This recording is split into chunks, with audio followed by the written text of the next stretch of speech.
Okay, this is part 2 of section 4.1. We've got tons to talk about the topic of degrees, radians, and arc length. We'll see what we can get in this video. So here I have a circle, and I want to use this circle to answer the question, what is a radian? And a radian is just a different way to measure an angle. So let me see if I can kind of use this circle to explain it. All right, so what I'm going to do is I'm going to superimpose a coordinate grid on this circle so that the circle is located with the origin at the center. The center is at the origin. And I want to note that this part of the circle is the radius. You know that already. Now what I want to do is I want to take a pen. I'm going to use this green pen, and I'm going to lay it on top of this like our other ray, and I'm going to rotate it around, and I'm going to make an angle. You can see the angle there, and I'm going to call this angle theta. Now, as I make theta smaller, watch the arc, the curved part of the circle. As I make the angle smaller, the arc gets shorter. But as I make the angle bigger, the arc grows. So the bigger the angle, the bigger the arc. It's like a piece of crust on a pizza. The smaller the angle, the smaller the crust, the smaller the arc. Bigger the angle, bigger the arc, smaller the angle, smaller the arc. So in this situation, when I am rotating this angle, making it bigger, I'm going to stop when the size of the arc is the same size as the radius of the circle. So when the arc, and this, I'm going to color this in with yellow now so you can see it a little bit better. When the arc, let's say this arc, this radius is 8 inches. When the arc and the radius are both 8 inches, you're going to freeze. And you're going to stop. And the amount of theta is 1 radian. So I'm going to write when the arc is equal to the radius, theta equals 1 radian. The size of theta is 1 radian. Now, if you're looking at that, you want to know, but what is that? How much is that? 1 radian is approximately 57.4 degrees. Now, don't ever use that. I'm just giving you an idea. Just a little bit less than 60 degrees. Now, if you want to know how much exactly it is, I'll tell you. 1 radian, well, in one circle, in 360 degrees, one whole circle, there are exactly 2 pi radians, which means a little more than 6.2. In a half a circle, then, there are exactly pi radians. In 180 degrees, they're exactly pi radians, slightly more than 3. So there are about 6 of these in a circle, a little more than 6. And there are almost 3 of these in a half circle, a little more than 3 of those in a half circle. So this is the exact definition of a radian. In a circle, there are exactly 2 pi of those radians. And in a half circle, there is exactly 1 pi. All right, let's talk about our skills that we need. The first skill we need to be able to change some degree measures into radians and some radian measures back into degrees. I'm going to write at the top of my paper what I just told you, that in 180 degrees, there are exactly pi radians. Okay, so let's do a few problems to illustrate how you change back and forth, and then I've just got so much to tell you, I don't know how I'm ever going to get through all this. All right, so I'm going to write down some degree measures. 40 degrees, 60 degrees, and 315 degrees. If I want to change degree measures into radians for whatever reason I want, I'm going to multiply by this factor that I have at the top. I want to go 2 radians, so I'm going to put the 180 degrees in the bottom.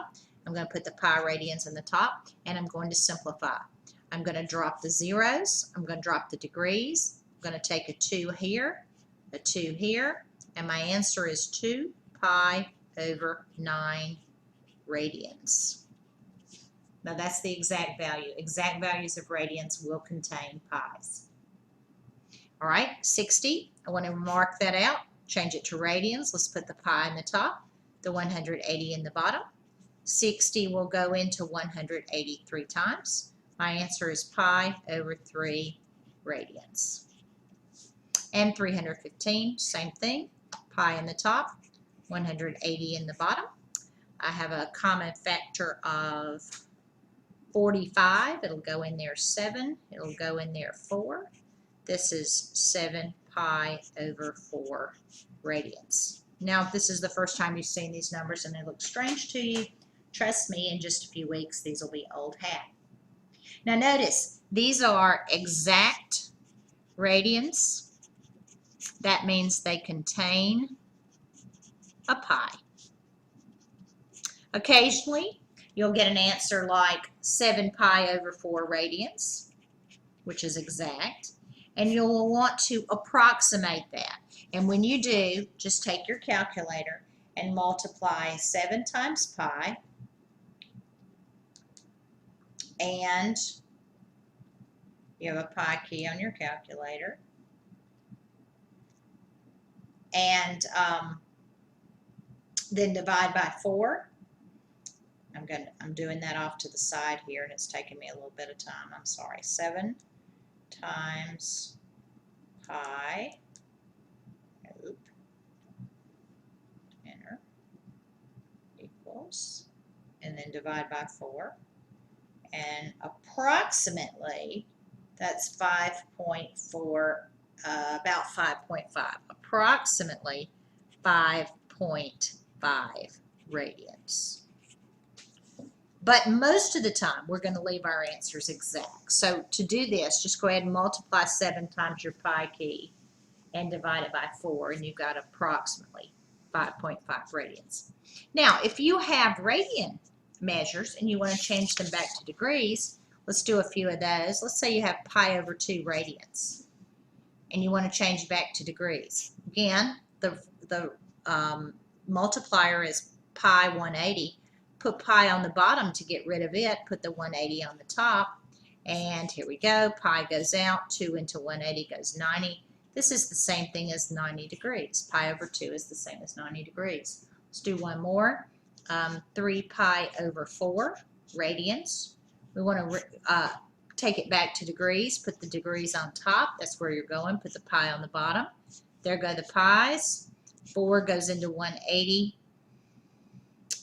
45 times, and 3 times 45 is 135 degrees. All right, now let's talk about what our pi's, our radians and degrees mean as we look at them together. Okay, here is our 90 degree, our quadrant system in degrees. This is 0 degrees, this is 90 degrees, this is 180 degrees, this is 270 degrees, and this is 360 degrees. Now I want you to look at the same quadrant system in radians. This is 0 radians, this is pi radians, this is pi over 2 radians, this is 3 pi over 2 radians, and this is 2 pi radians. Now, you know, we've spent some time over the last few days learning to draw angles of different sizes and in different quadrants. We've drawn them all in degrees. Now we have to learn to draw in radians also. So not only will I say draw a 114 degree angle, I might say draw a 7 pi over 6 radian angle. Now, so let's look at the radians a little bit more. These degrees never change. These are fixed. But these radians can change their shapes. Let me show you what I mean. Let's say we wanted to draw, let's say our instructions were just like they have been. It says sketch the angle. But instead of being in degrees, the angles are in radians. So we'll have 3 here. Let's sketch a 7 pi over 12 radian angle. Let's sketch a 3 pi over 4 radian angle. And let's sketch one more, 11 pi over 6 radian angle. And you see the difference. the denominators can fluctuate. Now, so I'm going to take this first one. And what I want to do is I want to think about this. This is 0, pi, and 2 pi. But instead, I want to think about it in terms of twelfths. Now that means pi would be 12 twelfths because it's 1 pi. And 2 pi would be 24 pi over 12. And then halfway between 0 and 12 twelfths would be 6 pi over 12. And multiply that by 3, and this would be 18 pi over 12. So we have to think in terms of twelfths. Now when you do that, your angle 7 pi over 12 would be just past 6 pi over 12. So this would be your angle. It would terminate in the second quadrant. But we had to think in terms of twelfths. On the other hand, look at this next one. Let's think in terms of fourths. This is 0. This is pi. So this is 4 fourths. And this is 2 pi. This is 8 fourths. And halfway between 0 and 4 fourths is 2 fourths. And multiply that times 3, and you're going to get 6 fourths. Now, when you look at it like that, it's not hard to find. 3 would be halfway between 2 and 4. So here's your angle, once again in the second quadrant. Finally, let's come down here and think in terms of sixths. Let me make a little room. The angle that we're trying to draw is 11 pi over 6. So this is 0, this is pi, and this is 2 pi. But in sixths, this would be 6 sixths, and this would be 12 sixths. This would be 3 sixths, and this would be 9 sixths. Now, when you mark it like that, 11 sixths would be all the way around and almost to 12 sixths, so maybe something like that. That angle would terminate in the fourth quadrant.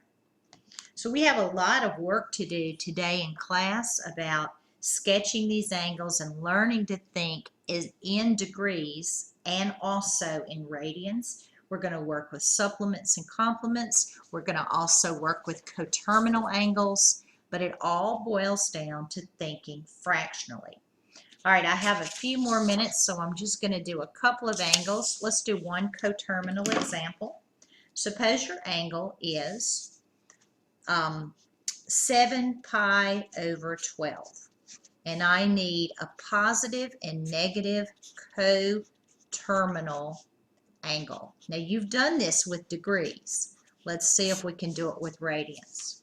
First of all, let's draw our angle, 7 pi over 12. Think twelfths. This is 0, this is pi, so this is 12 twelfths, and this is 2 pi, 24 twelfths, and half there would be 6 twelfths, and times 3 would be 18 twelfths. Okay, so we've got our radians drawn. Our angle itself is going to be right here, right past 6 twelfths. So that's my angle. And it is a positive 7 twelfths. So like we did last time, if the angle is positive, then it's pretty easy to find the negative. You know, we would just subtract. And before, when we were working with degrees, we would subtract from 360. Now we're going to subtract from 24 twelfths. So this is 7 twelfths. This is the angle 7 pi over 12. And so if I subtract that from 24 twelfths, that leaves me negative 17 pi over 12 for my coterminal. This is negative 17 pi over 12, the rest of the circle. Now for the positive, you remember how this worked with our degree angles? Well, it's going to work the same.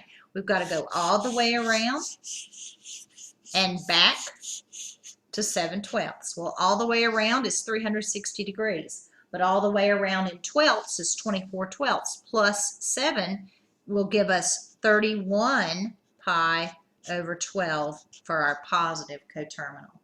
So that's all the time I have for today. We'll practice this some more in class. Thanks for listening.